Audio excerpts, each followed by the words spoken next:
हाँ भाई नौजवान साथियों, क्या पढ़ रहे थे राष्ट्रपति? चलिए, तो मैंने आपको राष्ट्रपति के संबंध में थोड़ा बहुत पढ़ा दिया था। आज वो आप रिवीजन कर लेते हैं और इसके बाद आगे लेंगे। राष्ट्रपति, ये कलर नहीं है हमारा, तो ये कलर है।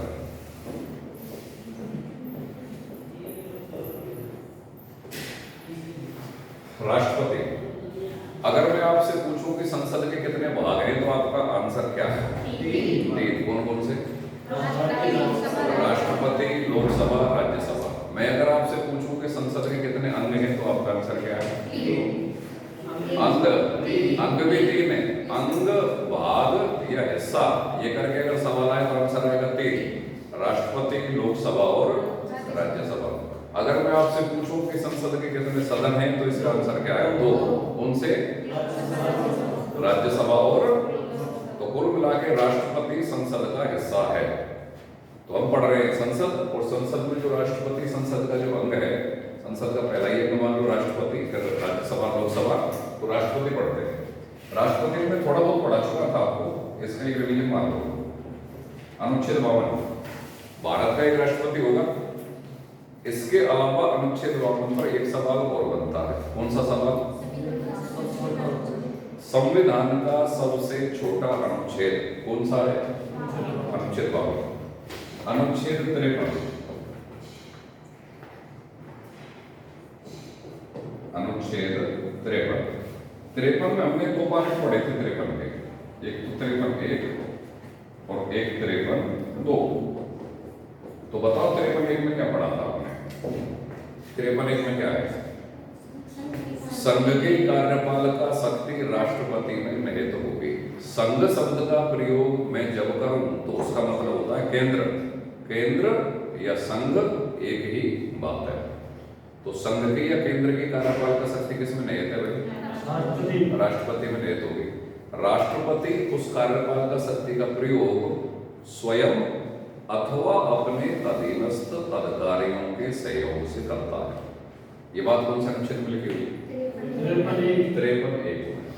ठीक है। इसके अलावा 53(2) में क्या लिखा हुआ है?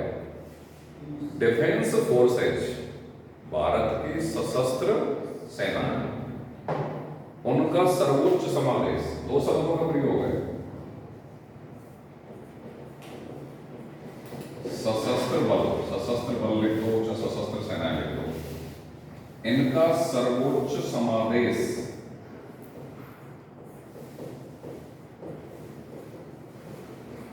राष्ट्रपति में निहित है। सरल भाषा में जान लो, अनुच्छेद 53(2) में लिखा हुआ है कि भारत की सशस्त्र सेनाओं का प्रधान सेनापति राष्ट्रपति है। सरल भाषा में। कॉन्स्टिट्यूशनल लैंग्वेज में क्या लिखा हुआ है कि भारत के सशस्त्र बल, डिफेंस फोर्सेज की सुप्रीम कमांड, सर्वोच्च समादेश किसमें निहित है? राष्ट्रपति। तो सरल भाषा में क्या कह सकते हैं कि भारत की तीनों ही सेनाओं का या सशस्त्र सेनाओं का प्रधान सेनापति कौन है? राष्ट्रपति है। ठीक है भाई, बंद कर दो। तमाम प्रकार की गतिविधियां इस बिल्डिंग के अंतर्गत संचालित है। यहां तक बात पकड़ में आ गई। ये चीज हमने कल कर ली थी। फिर हमने पढ़ा था अनुच्छेद 54। अनुच्छेद 54 में क्या पढ़ा था बताइए? 54 में क्या पढ़ा था? राष्ट्रपति का निर्वाचन होता है। क्या पढ़ा था? राष्ट्रपति का निर्वाचन होता है। हाँ जी, अब सवाल बताओ। राष्ट्रपति का निर्वाचन प्रत्यक्ष होता है या अप्रत्यक्ष होता है? अप्रत्यक्ष। किसको कहते हैं अप्रत्यक्ष और किसको कहते हैं प्रत्यक्ष? बताइए। नहीं, आप थोड़ा सा, हाँ भाई, पहले तो ये लड़की, वो लड़की बताएगी सबसे पीछे वाली। प्रत्यक्ष निर्वाचन किसे कहते हैं और अप्रत्यक्ष निर्वाचन किसे कहते हैं? नहीं बता दो? हाँ भाई, आप बताओ। आप बताओ कोई बात नहीं, आप बताओ। जो जनता चुनती है वो प्रत्यक्ष होता है, किसी भी नेता को चुनती है। ठीक है। लेकिन जो जनता किसी नेता को चुनती है फिर और किसी को चुनता है वो। हाँ, मतलब भावार्थ रूप में आपने बता देगा। जब मतदाता सीधे वोट डालकर, समझ गए, अपने उम्मीदवार को चुनता है तो वो तो है प्रत्यक्ष। लेकिन मतदाता वोट डालकर अपने जिस उम्मीदवार को चुनता है वो चुने हुए उम्मीदवार किसी अन्य व्यक्ति को चुने तो फिर वो क्या होता है अप्रत्यक्ष। तो राष्ट्रपति का निर्वाचन भारत की जनता करती है क्या? भारत का मतदाता डायरेक्ट वोट डालता है क्या? नहीं डालता। वो मतदाता पहले विधायक और सांसदों को चुनता है, फिर वो विधायक और सांसद राष्ट्रपति के चुनाव में वोट डालते हैं। डायरेक्ट मतदाता वोट नहीं डालता है। तो मतदाता की दृष्टि से राष्ट्रपति का निर्वाचन कैसे हुआ? अप्रत्यक्ष। तो राष्ट्रपति का निर्वाचन कैसा होता है भाई? अप्रत्यक्ष। चलिए साहब, एक विशेषता दी हो गई। अच्छा, एक सवाल और बताइए, भारतीय संविधान की विशेषताओं को जब आपको पढ़ाया गया था तब एक शब्द पढ़ाया गया था कि भारत एक गणतंत्रात्मक शासन व्यवस्था वाला देश है। कैसा देश है? गणतंत्रात्मक शासन व्यवस्था वाला देश है। पढ़ाया नहीं पढ़ाया? पढ़ाया नहीं पढ़ाया? ठीक है। तो गणतंत्र दिवस कब मनाया जाता है?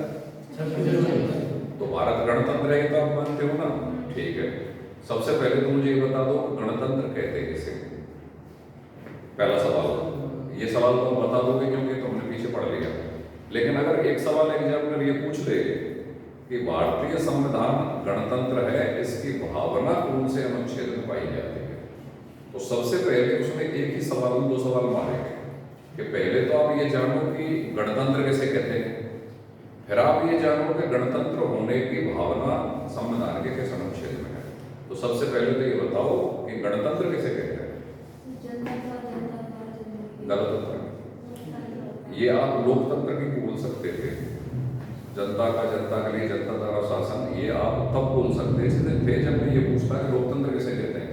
हालांकि मैं फिर भी कहता गलत है, क्यों? वो लोकतंत्र के बारे में केवल अब्राह्मण की परिभाषा है, सामान्य परिभाषा नहीं है। चलिए तो बताइए कि गणतंत्र किसे कहते हैं। जिनको मैं पहले पढ़ा चुका हूं उनका तो कर्तव्य बनता है कि इस सवाल का जवाब दें। तो बताओ भाई, तुम्हारा कर्तव्य है, कर्तव्य का पालन करोगे।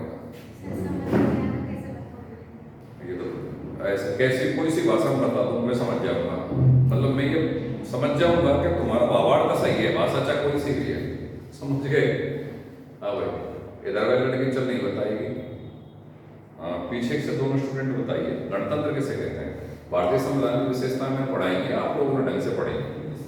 बताओ पहले इधर दोनों वाले बता दो। पहले नहीं बताओ, इतनी नाराजगी क्यों भाई?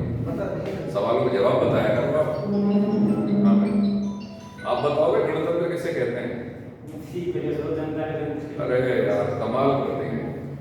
ये लड़का पिछली बार फर्स्ट ग्रेड पॉलिटिकल साइंस से, दूसरे सब्जेक्ट से नहीं, पॉलिटिकल साइंस से लेक्चरर बनने से मात्र 1.5 नंबर से चूका है।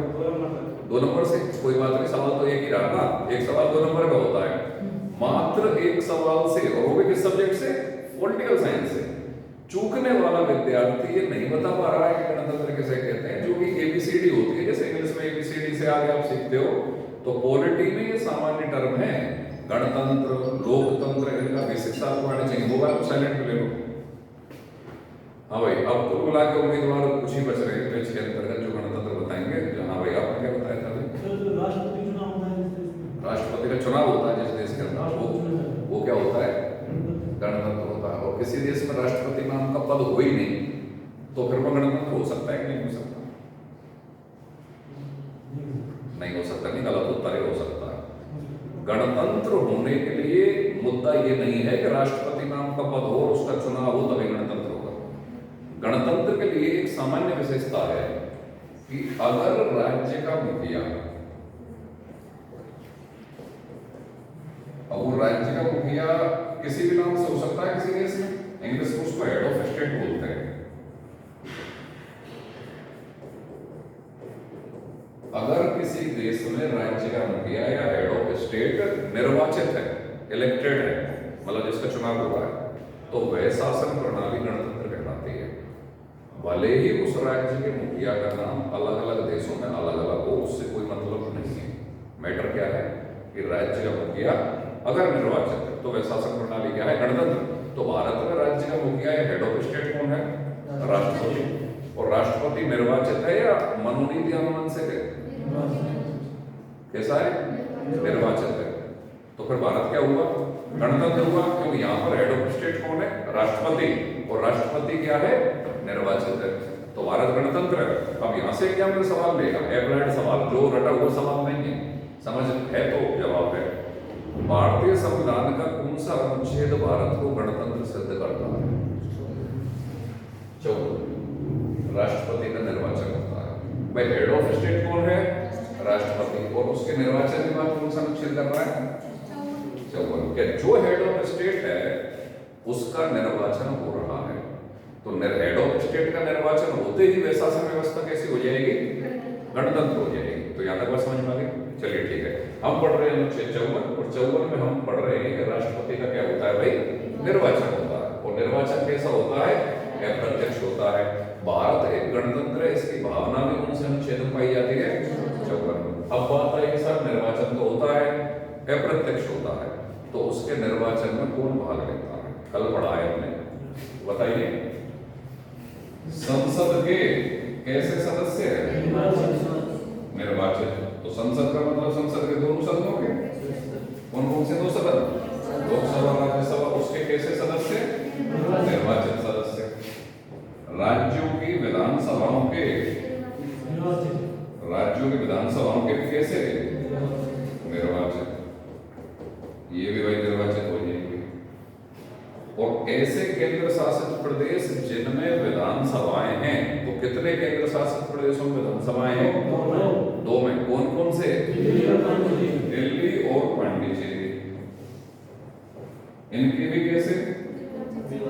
निर्वाचित सदस्य। तो एक की पॉइंट पकड़ लो, राष्ट्रपति के चुनाव में जो कोई भी मतदाता या निर्वाचक भाग लेगा वह अनिवार्य रूप से निर्वाचित होना चाहिए, मनोनीत नहीं होना चाहिए। लोकसभा का मनोनीत सांसद भाग नहीं लेगा, राज्यसभा का भी मनोनीत सांसद भाग नहीं लेगा, और राज्यसभा का भी मनोनीत सांसद भाग नहीं लेगा, राज्यों के विधानसभाओं के भी मनोनीत सदस्य भाग नहीं लेंगे। तो भाग नहीं लेने वाले कौन कौन रहेंगे? तो भाग लेने वाले हो गए। भाग नहीं लेने वाले कौन कौन से रहे? कौन कौन भाग नहीं लेंगे? मनोनीत सदस्य भाग नहीं लेंगे, चाहे वो लोकसभा में मनोनीत हैं, राज्यसभा में मनोनीत हैं, चाहे राज्यों के विधानसभाओं में मनोनीत हैं। मनोनीत वाला भाग नहीं लेगा। मनोनीत वो होता है जो बिना निर्वाचन के आता है, वो भाग नहीं लेगा। विधान परिषदों के सदस्य भाग नहीं लेंगे। राज्यों में विधानसभा, विधान परिषद पाई जाती है, तो विधानसभाओं के निर्वाचित सदस्य तो भाग लेंगे, लेकिन विधान परिषद पूरी की पूरी भाग ही नहीं लेगी। राज्यों में पाई जाने वाली विधान परिषदें राष्ट्रपति के चुनाव में भाग नहीं लेती। चाहे विधान परिषद का निर्वाचित है, चाहे मनोनीत है, चाहे कैसा भी है, विधान परिषद तो पूरी पूरी भाग नहीं लेगी। ये बात समझ में आ रही है नहीं आ रही? विधान सभा की विधान परिषद, विधान परिषद के सदस्य भाग नहीं लेंगे। कब पाई जाती है विधान परिषद? विधान परिषद कब पाई जाती है? वो भाग नहीं लेंगे। ठीक है। इसके अलावा और कौन भाग नहीं लेगा? केंद्र शासित प्रदेशों के प्रशासक भी भाग नहीं लेंगे। क्या होता है प्रशासक? हाँ भाई, क्या क्या तो कमाल रहे हो? हाँ, पाई जाता है प्रशासक। एक तरीके से जैसे राज्यपाल है, विधानसभा है, ठीक है, विधानसभा नहीं है वहाँ पे ये प्रशासक कुल मिला के केंद्र शासित प्रदेशों का शासन संचालन करने के लिए राष्ट्रपति एक व्यक्ति को प्रशासक के रूप में नियुक्त कर देता है। तो केंद्र शासित प्रदेशों के प्रशासक भी राष्ट्रपति के चुनाव में भाग नहीं लेते। तो राष्ट्रपति चुनाव में संसद के मनोनीत सदस्य या राज्य विधानसभा के मनोनीत सदस्य भाग नहीं लेंगे, विधान परिषद के सदस्य भाग नहीं लेंगे, केंद्र शासित प्रदेशों के प्रशासक भी भाग नहीं लेंगे। कौन कौन लेंगे वो आपके सामने रखा हुआ है। एक और टिप्स की बात बताता हूँ जो पेपर में आती है। जब कभी भी राष्ट्रपति के निर्वाचन में कौन भाग लेता है और उपराष्ट्रपति के निर्वाचन में कौन भाग लेता है, ये सवाल आए तो जाहिर सी बात है सेलेक्ट होने वाले विद्यार्थी या उसके आसपास की क्षमता रखने वाले विद्यार्थी इस सवाल का जवाब जानते हैं। बस गलती कम होती है। एग्जामिनर 2 शब्द करता है, कुल सदस्य और निर्वाचित सदस्य। यहाँ स्टूडेंट बात करता है राष्ट्रपति के निर्वाचन में तो हमेशा याद रखना निर्वाचित सदस्य आएगा, और उपराष्ट्रपति के निर्वाचन में कुल सदस्य आएगा। कुल का मतलब है निर्वाचित के साथ साथ मनोनीत भी शामिल है। जैसे अगर उपराष्ट्रपति का निर्वाचन आप कर रहे हो तो उपराष्ट्रपति के निर्वाचन में संसद के दोनों सदनों के कुल सदस्य भाग लेंगे, और केवल संसद के लेंगे, राज्यों की विधानसभाओं के नहीं लेंगे, लेकिन कुल लेंगे। कुल का मतलब क्या है? निर्वाचित भी लेंगे और मनोनीत भी लेंगे। तो उपराष्ट्रपति का इलेक्शन की जब भी निर्वाचक मंडल की बात आए तो कुल सदस्य, राष्ट्रपति की जब भी बात आए तो निर्वाचित सदस्य। ये बात पकड़ में आ गई नहीं आ गई? बस इसी अंतर पर इस सवाल का जवाब लिखता है। वो स्टूडेंट कई बार स्पीड के चक्कर में वो ये तो याद कर जाता है संसद के दोनों सदनों के सदस्य, राज्य विधानसभाओं के सदस्य, केंद्र शासित प्रदेश दिल्ली पांडिचेरी जहाँ विधानसभाएं हैं उनके सदस्य, लेकिन कुल सदस्य और निर्वाचित सदस्य इस शब्द पे वो गौर नहीं कर पाता, सवाल को गलत कर लेता। ठीक है, तो ये सदस्य राष्ट्रपति के निर्वाचन में भाग लेते हैं। ये अनुच्छेद 54 है। यहाँ तक अपन पढ़ चुके थे। ठीक है, अब हम पढ़ते हैं यहाँ से आगे अनुच्छेद 55। 54 तक हम कल पढ़ चुके थे। अनुच्छेद 55 से लेके आप आज समझिए।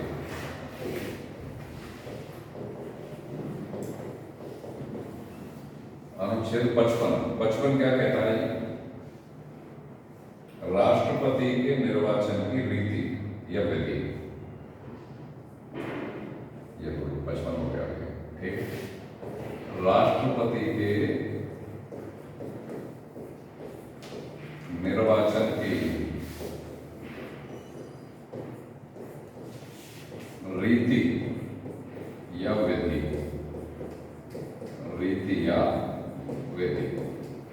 अनुच्छेद 55 में तो पहला सवाल ठीक है, भारत के राष्ट्रपति के निर्वाचन की रीति या विधि किस अनुच्छेद में है? क्या उत्तर आएगा? अनुच्छेद 55। ठीक है जी। अब ये रीति या विधि क्या है, इसके बारे में आप बचपन से लेकर अब तक क्या पढ़े हुए? छठी, 7वीं, 8वीं से जब से सामाजिक ज्ञान आपने पढ़ी होगी तो आप एक लाइन पढ़ते आए होंगे, आनुपातिक प्रतिनिधित्व की एकल संक्रमणीय मत प्रणाली के द्वारा राष्ट्रपति चुना जाता है। ये लाइन सभी ने पढ़ी है। क्या आपने से कोई एक भी विद्यार्थी ऐसा है जिसने ये लाइन भी नहीं पढ़ी? कैसा हमने आनुपातिक प्रतिनिधित्व की एकल संक्रमणीय मत प्रणाली नाम की चीज या ये शब्द हमने कभी नहीं सुने। ऐसा कोई विद्यार्थी है जो सच बोलता हो और सच ही बोले? तुमने भी नहीं सुना और तुमने भी नहीं सुना। भाई जब ये सुनाए जा रहे थे तो आप थे कहाँ सुने? गारंटी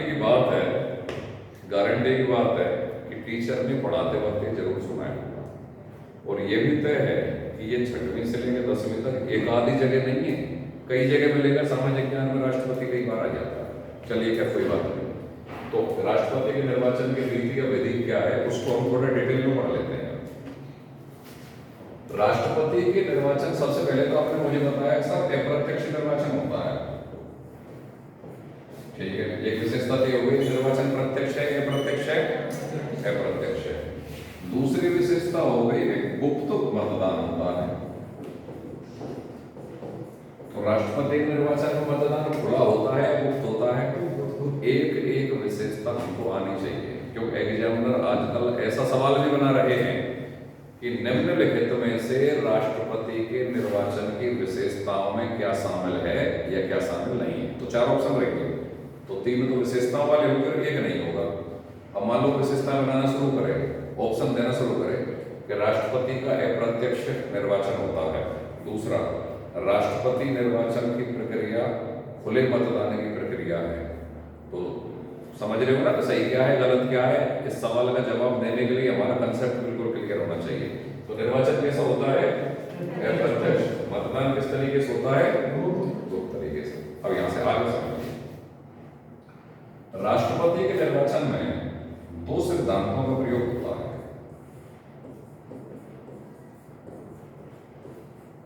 समरूपता और समतुल्यता का सिद्धांत। समरूपता और समतुल्यता का सिद्धांत एक तो ये है, और दूसरा है जो आप बचपन से ही पढ़ते चले आ रहे हैं, आनुपातिक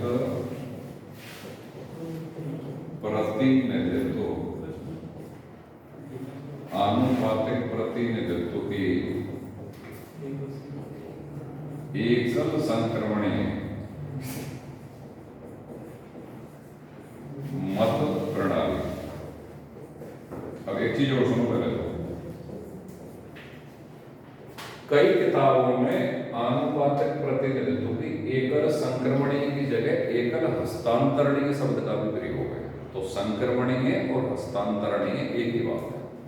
चाहे आप संक्रमणीय शब्द का प्रयोग कर सकते हो, चाहे हस्तांतरणीय का भी कर सकते हो। आनुपातिक प्रतिनिधित्व की एकल संक्रमणीय मत प्रणाली या एकल हस्तांतरणीय मत प्रणाली। बात बिल्कुल समझ में आ गई? ठीक है, अब इनका मतलब समझो। समरूपता और समतुल्यता के सिद्धांत का मतलब क्या है? अभी आपने पढ़ा कि राष्ट्रपति के चुनाव में कौन लोग भाग लेते हैं?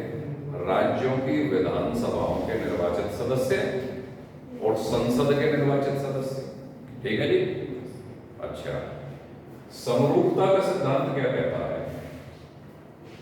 समरूपता का सिद्धांत यह कहता है कि सभी राज्यों की विधानसभाओं के जो निर्वाचित सदस्य हैं उनका मत मूल्य निर्धारित करने का फॉर्मूला एक जैसा है। और वो फॉर्मूला क्या है? हम एमएलए बोल सकते हैं राज्य विधानसभाओं के सदस्यों को, या विधायक बोल सकते हैं, एमएलए या विधायक।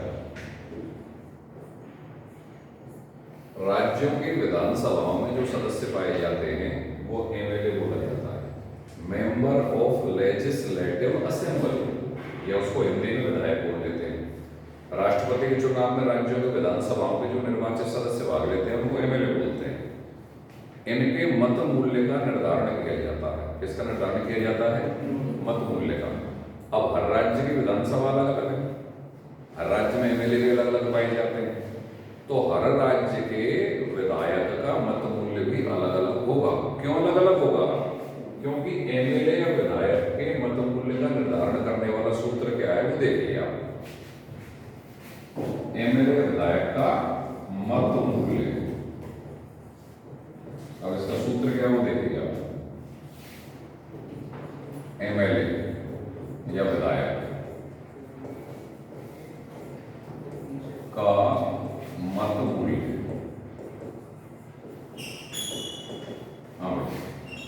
राज्य की कुल जनसंख्या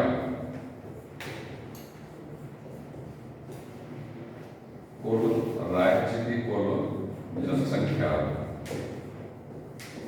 बटे उस राज्य की जो विधानसभा है ना उसमें निर्वाचित विधायकों की संख्या, निर्वाचित विधायकों की संख्या, निर्वाचित विधायकों की संख्या गुणा 1/1000। ये तीन सूत्र आपको रटने हैं भाई। राष्ट्रपति के चुनाव में जो निर्वाचन की प्रणाली है या निर्वाचन की जो रीति है या पद्धति है, अनुच्छेद जो 55 में दे रखी है, तो उसमें क्या है? एमएलए वोट डालेंगे और सांसद वोट डालेंगे। सांसद और एमपी कहते हैं। तो एमएलए के मत मूल्य का निर्धारण करने वाला सूत्र क्या है? सांसद के मत मूल्य का निर्धारण करने वाला सूत्र क्या है? और एक जीतने वाले उम्मीदवार को निश्चित न्यूनतम कोटा प्राप्त करना पड़ता है, उस निश्चित न्यूनतम कोटा का सूत्र क्या है? ये तीन सूत्र आपको याद करने पड़ेंगे। अब हम पढ़ रहे हैं एमएलए का मत मूल्य का सूत्र। तो अभी मैंने आपको बताया कि निर्वाचन का जब प्रणाली है राष्ट्रपति की, उसमें दो सिद्धांत काम करते हैं। तो पहला सिद्धांत कौन सा था? समरूपता और समतुल्यता का सिद्धांत। और समतुल्यता का सिद्धांत। तो समरूपता क्या है? समरूपता के सिद्धांत का मतलब ये है, समरूपता के सिद्धांत का मतलब ये है कि जब आप एमएलए या विधायक के मत मूल्य का निर्धारण करो, या एमएलए या विधायक के मत मूल्य का निर्धारण किया जाता है, भले ही वे किसी भी स्टेट के विधायक के मत मूल्य का निर्धारण किया जाए, लेकिन उसका जो सूत्र है मत मूल्य का निर्धारण करने का वह समान है। यही सूत्र लगेगा। तो इसका मतलब क्या है? विधायकों के मत मूल्य का निर्धारण करने के लिए एक जैसा ही सूत्र अपनाकर उसमें समरूपता स्थापित करने का प्रयास किया गया। तुम्हें दो शब्द पकड़ने हैं। राष्ट्रपति का निर्वाचन की जो रीति है उसमें समरूपता और समतुल्यता का सिद्धांत काम करता है नहीं करता? करता है कि नहीं करता? करता। समरूपता और समतुल्यता का मतलब क्या है? समरूपता का मतलब तो ये है कि सभी राज्यों के विधायकों के जब मतमूल्य का निर्धारण किया जाएगा तो एक जैसा सूत्र काम करेगा, इसको समरूप बोलते हैं। समरूप मतलब समान रूप से एक जैसे सूत्र के द्वारा सभी विधायकों का मतमूल्य निर्धारित किया जाएगा, चाहे किसी भी स्टेट का हो। बात समझ में आ रही है नहीं आ रही है? ठीक है। लेकिन विधायक के मतमूल्य का सूत्र मतमूल्य का निर्धारण करने वाला सूत्र राज्य की कुल जनसंख्या बटे निर्वाचित विधायकों की संख्या गुणा 1/1000। तो अलग अलग स्टेट के विधायक का मतमूल्य अलग अलग आएगा नहीं आएगा? क्योंकि हर स्टेट की जनसंख्या अलग है, हर स्टेट में निर्वाचित विधायकों की संख्या भी अलग है। तो समरूपता क्यों? समरूपता इसलिए कि सूत्र एक जैसा है, लेकिन जनसंख्या और निर्वाचित विधायकों की संख्या अलग अलग होने के कारण मतमूल्य भले ही अलग अलग आ जाए, लेकिन उस मतमूल्य का निर्धारण करने वाला सूत्र तो एक जैसा है, इसलिए समरूपता का सिद्धांत है। अब सबसे ज्यादा जो विधायक का मतमूल्य निकल के आता है वो यूपी के विधायक का आता है, वो है 208। सिक्किम के विधायक का सूत्र वो निकल के आता है मतमूल्य भाई आपके केवल 7 सिक्किम के का। क्यों? सिक्किम की जनसंख्या सबसे कम है, सिक्किम की जनसंख्या कम 7। राजस्थान के विधायक का मतमूल्य निकल के आता है 129, जो आपको याद करना है। ये बार बार परीक्षा में पूछा हुआ सवाल है कि हाल ही में हुए राष्ट्रपति के चुनावों में राजस्थान के विधायक का मतमूल्य कितना निर्धारित किया गया था। ये गणित वाला सवाल बार बार, जब कभी भी राष्ट्रपति का इलेक्शन होगा उससे अगले 2 साल तक ये सवाल बार बार पेपर में आएगा। फिर ऑप्शन देगा 111 है, 118 है, 129, 142। तो राजस्थान के विधायक का मतमूल्य क्या निकल गया था भाई? 129। ठीक है। अब दूसरा सवाल पूछेगा, राष्ट्रपति हाल ही में हुए राष्ट्रपति के चुनाव में सर्वाधिक मतमूल्य किस राज्य के विधायक का निकल के आया था? ठीक है। सबसे कम मतमूल्य का निर्धारण किस राज्य में? ठीक है। तो ये तो आपने समरूपता का सिद्धांत पढ़ा और विधायक के मतमूल्य का सूत्र पढ़ा। ठीक है। अब इसको समतुल्यता क्यों कहते हैं? समतुल्यता का मतलब क्या है? समतुल्यता का मतलब ये है सभी राज्यों की विधानसभाओं के निर्वाचित विधायकों का मतमूल्य जोड़ लो। भाई राजस्थान के सारे जोड़ लो, उत्तर प्रदेश के, मध्य प्रदेश के, पूरे सभी देश की सभी विधानसभाओं के निर्वाचित विधायक वोटों में भाग ले रहे हैं नहीं ले रहे? ले रहे हैं। उनका मतमूल्य जोड़ लो। और संसद के निर्वाचित सांसद भाग ले रहे हैं या नहीं ले रहे? लोकसभा या राज्यसभा दोनों के ले रहे हैं, उनका मतमूल्य जोड़ लो, बराबर आएगा। इसको समतुल्य बोलते हैं। समतुल्य का मतलब ये है सभी राज्यों की विधानसभाओं के निर्वाचित विधायकों का कुल मतमूल्य सभी निर्वाचित सांसदों के कुल मतमूल्य के बराबर होता है। संख्या ज्यादा है, संख्या तो विधायकों की ज्यादा है, सांसदों की कम है ना। लेकिन सांसदों के सभी सांसदों का कुल मतमूल्य सभी राज्यों की विधानसभाओं के निर्वाचित विधायकों के कुल मतमूल्य के बराबर होता है। बात समझ में आ रही है नहीं आ रही है? इसको समतुल्य बोलते हैं। समतुल्य का मतलब सभी राज्यों की विधानसभाओं के निर्वाचित विधायकों का कुल मतमूल्य सभी निर्वाचित सांसदों के कुल मतमूल्य के समतुल्य या समान होता है। तो राष्ट्रपति के इलेक्शन में समरूपता और समतुल्यता का जो सिद्धांत अपनाया जाता है उसका मतलब समझ में आ गया नहीं है? बाकी 3 सूत्र याद करने हैं खाली आप। विधायक के मतमूल्य के निर्धारण करने वाला सूत्र तो ये हो गया। फिर एग्जामिनर का टेक्निक सवाल होता है, बार बार सवाल पूछा गया है। ठीक है। सबसे ज्यादा मतमूल्य किस स्टेट का है, सबसे कम मतमूल्य किस स्टेट का है, ये बहुत कम या ना के बराबर पूछे गए, लेकिन अगर बाई चांस पूछ लिए जाए तो तुम्हारे पास जवाब है। फिर एक सवाल बाई चांस को इंटरव्यू देने पहुंच जाओ, आरएस का इंटरव्यू देने पहुंच जाओ, असिस्टेंट प्रोफेसर का देने पहुंच जाओ। ठीक है। और जब भी मैं कभी ये कहूँ तुम इंटरव्यू देने पहुंच जाओ और परीक्षाओं का नाम लूँ तो कभी भी मत सोचना कि साहब हम कैसे पूछेंगे। दुनिया की सबसे सरल परीक्षा आरएएस है, कुछ नहीं है इसके ऊपर।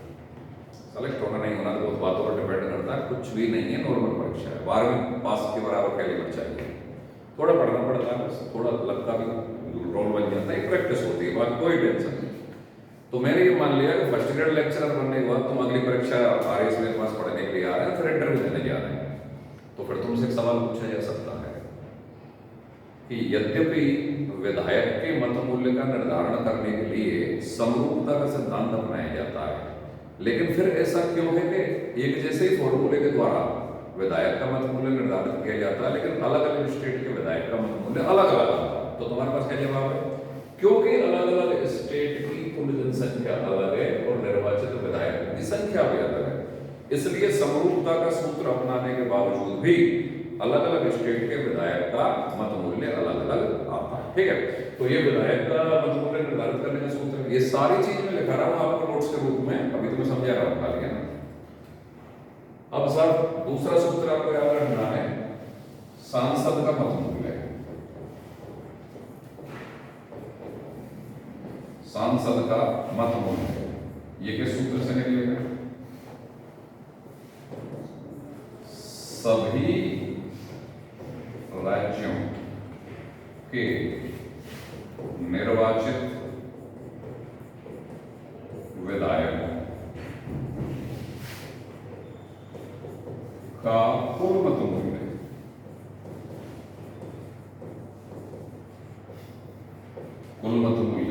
बटे निर्वाचित सांसदों की संख्या। निर्वाचित सांसदों की ही क्यों? क्योंकि वोट में केवल वोट भाग ले रहे हैं, निर्वाचित सांसद ले रहे हैं, क्योंकि राष्ट्रपति के चुनाव में निर्वाचित सांसद एक भाग ले रहे हैं, इसलिए निर्वाचित सांसदों की संख्या। ये एमपी किसको बोलते हैं? या सांसद, मेंबर ऑफ पार्लियामेंट। संसद को पार्लियामेंट बोलते हैं, पार्लियामेंट या संसद के सदस्य एमपी या सांसद कहलाए, उसके मत मूल्य का निर्धारण करने वाला सूत्र ये है। ठीक है, इसके अलावा राष्ट्रपति चुनाव में चुनाव जीतने वाले उम्मीदवार को ये नहीं है कि सबसे ज्यादा वोट प्राप्त कर जाए वो जीत जाएगा। First past of the post क्या हुआ?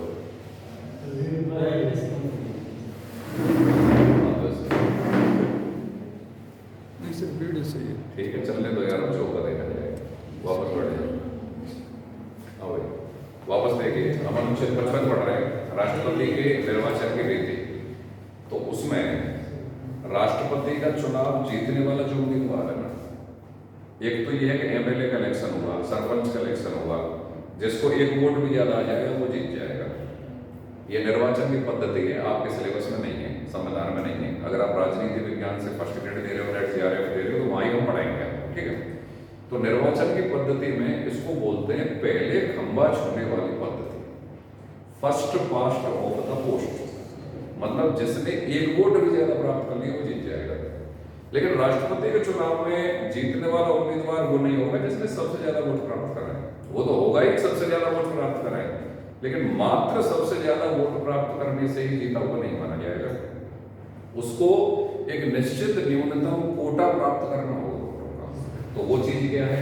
निश्चित न्यूनतम कोटा। निश्चित न्यूनतम कोटा प्राप्त करना होगा। तो निश्चित न्यूनतम कोटे का सूत्र क्या है? डाले गए वैध मत, डाले गए वैध मत बटे स्थानों की संख्या, स्थानों की संख्या में आप गौर करना, इस स्थानों की संख्या का प्लस हुआ और फिर टोटल का प्लस हुआ। निश्चित न्यूनतम कोटा भी प्राप्त करना होगा चुनाव जीतने के लिए, और निश्चित न्यूनतम कोटा का सूत्र डाले गए वैध मत बटे स्थानों की संख्या, इसका +1 और फिर टोटल का +1। अब राष्ट्रपति का जब इलेक्शन होना है तो स्थानों की संख्या क्या है? कितने स्थान चुनने हैं? अपन को एक स्थान ही चुनना है, तो स्थानों की संख्या ये अपन एक रख सकते हैं। डाले गए वैध मत बटे 1 + 1 = 2 हो जाएगा। इसका मतलब ये 50% हो गया कि नहीं हो गया? आधा का मतलब 50% हो गया। समझ पा रहे हैं नहीं यार? राष्ट्रपति के चुनाव में कितने स्थान चुने जाएंगे?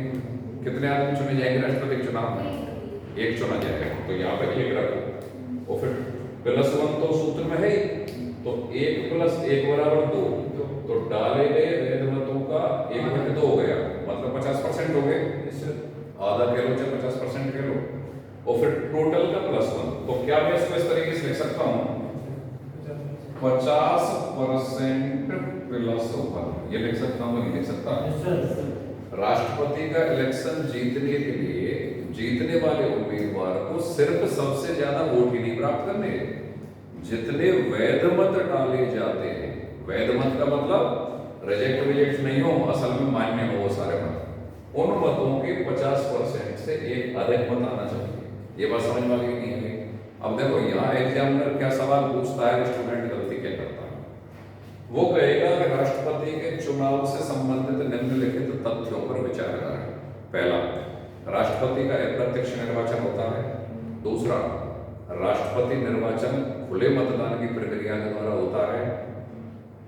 फिर वो सवाल शुरू करेगा 4 तथ्य देके सही निम्नलिखित में से सही कथनों का चयन करें या गलत कथनों का चयन करें। पहला, तीसरा, चौथा, दूसरा, चौथा, पहला, तीसरा, ऐसे सवाल अटेम्प्ट किए नहीं किए, तो ये भी एक सही सवाल। तीसरी विशेषता डालेगा वो कि राष्ट्रपति चुनाव में जीतने वाले उम्मीदवार को 50+1 मत प्राप्त करना आवश्यक है। सही है गलत है? सही है गलत? 50+1 नहीं, 50%+1, ये सवाल आया हुआ सवाल है। तो समझ गए कि एग्जाम देते वक्त कितने कंसंट्रेशन की जरूरत होती है। ये तो मैंने जस्ट अभी 1 मिनट पहले बताया और 1 मिनट में आपने गलत कर दिया। क्लास के डिस्कशन का फायदा क्या होता है कि अब मैंने गलती कहाँ होती है वो डिस्कस कर लिया, तो अब तुम्हारी स्थायी मेमोरी में चला गया दिमाग की। 2 प्रकार की मेमोरी तुम्हारे दिमाग में कंप्यूटर की तरह, स्थायी और अस्थायी, ठीक है। अब तुम गलत नहीं करोगे। ऐसे ही जब कभी राष्ट्रपति और उपराष्ट्रपति के इलेक्शन की बात आएगी तो मैंने तुमसे डिस्कशन किया कि कुल सदस्य, सर कह रहे हैं क्लास छोड़ बैठो, कुल सदस्य और निर्वाचित सदस्य, समझ रहे हो? कुल सदस्य और निर्वाचित सदस्य, 2 शब्दों में गलती होती है। तो अब तुम गलती नहीं करोगे। बस ये डिस्कशन का फायदा है। ये बात यहाँ तक पकड़ में आ गई तुम्हारे, 3 सूत्र याद हो गए। अब इसमें 2-3 चीजें और याद करनी है। ये जो निश्चित न्यूनतम कोटा है, इसका उल्लेख भारतीय संविधान के अनुच्छेद 55 के अंतर्गत है। ये सही है गलत है? निश्चित न्यूनतम कोटे का उल्लेख भारतीय संविधान के अनुच्छेद 55 के अंतर्गत है। हम पढ़ रहे हैं राष्ट्रपति के निर्वाचन की रीति जो अनुच्छेद 55 के अंतर्गत है, और उसमें मैं आपको ये बता रहा हूँ कि राष्ट्रपति के चुनाव में 3 सूत्र आपको याद करने हैं। न्यूनतम कोटा वाला ही मैंने आपको बताया, और फिर मैं आपसे एक सवाल पूछ रहा हूँ कि राष्ट्रपति के चुनाव में जो निश्चित न्यूनतम कोटा चाहिए जीतने वाले उम्मीदवार को, उसका उल्लेख भारतीय संविधान के अनुच्छेद 55 के अंतर्गत है। ये लाइन सही है या गलत है? सही है। अब यहाँ समझो थोड़ा सा भी गलत है। टेंशन मत लो। तुम कहोगे सर 55 के अनुच्छेद तो पढ़ा रहे हो, अनुच्छेद 55 तो मैं पढ़ा रहा हूँ और विधायक और सांसदों के मत मूल्य को तो मैं पढ़ा रहा हूँ, लेकिन निश्चित न्यूनतम कोटा चाहिए ये बात तो है 55 में, लेकिन निश्चित न्यूनतम कोटे का जो सूत्र है वो अनुच्छेद 55 में नहीं है। समझ गए? वो अनुच्छेद 55 में नहीं, सूत्र 55 में नहीं है, निश्चित न्यूनतम कोटा चाहिए ये बात 55 में है।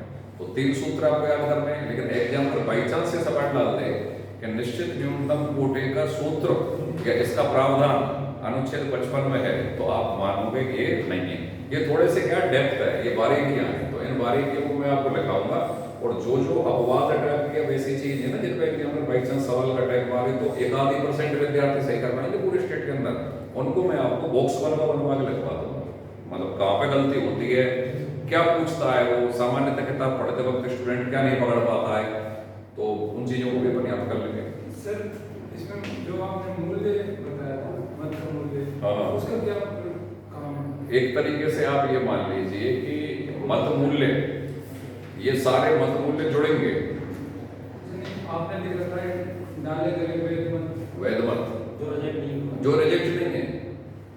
सर इनकी संख्या है कि क्या है? संख्या है सर जैसे मतलब एमएलए के तो ज्यादा चाहिए सर, वो अलग, मत मूल्य अलग चीज है और डाले गए वैध मतों की संख्या अलग चीज है, वो दोनों चीजें अलग है। तो मत मूल्य का कोई मूल्य नहीं होता राष्ट्रपति के चुनाव में। राष्ट्रपति चुनाव में मत मूल्य क्यों नहीं होता? तीनों मत मूल्य काउंट हो रहा है, एमएलए का भी हो रहा है, सांसद का भी हो रहा है। क्या ये काम हो रहा है? ये अलग चीज है। मत मूल्य को न्यूनतम कोटा से मैच मत करेंगे। डाले गए वैध मत का मतलब ये है कि मान लो 500 ने वोट डाला, लेकिन सही डला 545 का या 544 का, तो 544 ही माना जाएगा। उसके बाद फिर स्थानांक संख्या +1 +1। अच्छा, मैं इससे आगे की एक एडवांस चीज और बताना चाह रहा हूँ आपको। आनुपातिक प्रतिनिधित्व की एकल संक्रमणीय मत प्रणाली आपने बचपन से पढ़ी है, ठीक है, लेकिन सही प्रणाली क्या है वो समझिए। आनुपातिक प्रतिनिधित्व की एकल संक्रमणीय मत प्रणाली का प्रयोग तभी संभव है जब चुनाव जीतने वाले उम्मीदवारों की संख्या कम से कम 2 से अधिक हो। लेकिन यहाँ पर चुनाव जीतने वाला उम्मीदवार केवल एक है। कितना है? केवल एक है। समझ गए? इसलिए राष्ट्रपति के चुनाव में विशुद्ध रूप से आनुपातिक प्रतिनिधित्व की एकल संक्रमणीय मत प्रणाली का प्रयोग नहीं किया जाता है। आनुपातिक प्रतिनिधित्व की एकल संक्रमणीय मत प्रणाली के साथ साथ एक और पद्धति का प्रयोग किया जाता है जिसका नाम है वैकल्पिक मत पद्धति। वैकल्पिक मत पद्धति, ये एक्स्ट्रा फैक्ट है जो मैं आपको बता रहा हूं।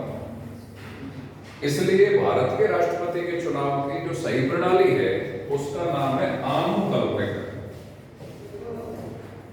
आनुकल्पिक, इस शब्द को पकड़ना है। जो दो प्रणालियों का मिश्रण है, आनुपातिक प्रतिनिधित्व से तो आया अनु और वैकल्पिक से आया कल्पिक। भारत के राष्ट्रपति के चुनाव किस प्रणाली के द्वारा होता है? अगर एग्जामिनर ने सवाल पूछा और ऑप्शन में आनुकल्पिक पद्धति नहीं दे रखी है, आनुपातिक प्रतिनिधित्व प्रणाली दे रखी है, तो आंसर हो जाएगा। लेकिन अगर आनुपातिक प्रतिनिधित्व की एकल संक्रमणीय मत पद्धति भी दे रखी है और आनुकल्पिक भी दे रखी है, तो मोर करेक्ट आंसर क्या होगा? आनुकल्पिक। ये बात पकड़ पा रही है कि नहीं आ रही है? बस यही कहना चाह रहा हूं।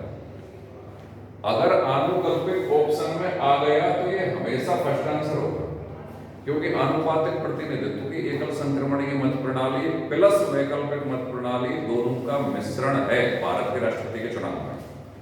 केवल अकेले आनुपातिक प्रतिनिधित्व की एकल संक्रमणीय मत प्रणाली का नहीं है, उसके साथ साथ वैकल्पिक मत प्रणाली को भी अपनाया जाता है। इसलिए मोर करेक्ट आंसर है आनुकल्पिक। और अगर आनुकल्पिक आपके ऑप्शन में नहीं आए तो फिर आंसर क्या है? फिर वही आंसर है जो आप बचपन से चलते चले आ रहे हैं। बस इतना अंतर करना है। आप पूछो, क्या पूछ रहे हो? संविधान में पहले दोनों का है कि एक का ही है? संविधान में दोनों का ही है। संविधान में तो एक का ही है, आनुपातिक प्रतिनिधित्व की एकल संक्रमणीय मत प्रणाली।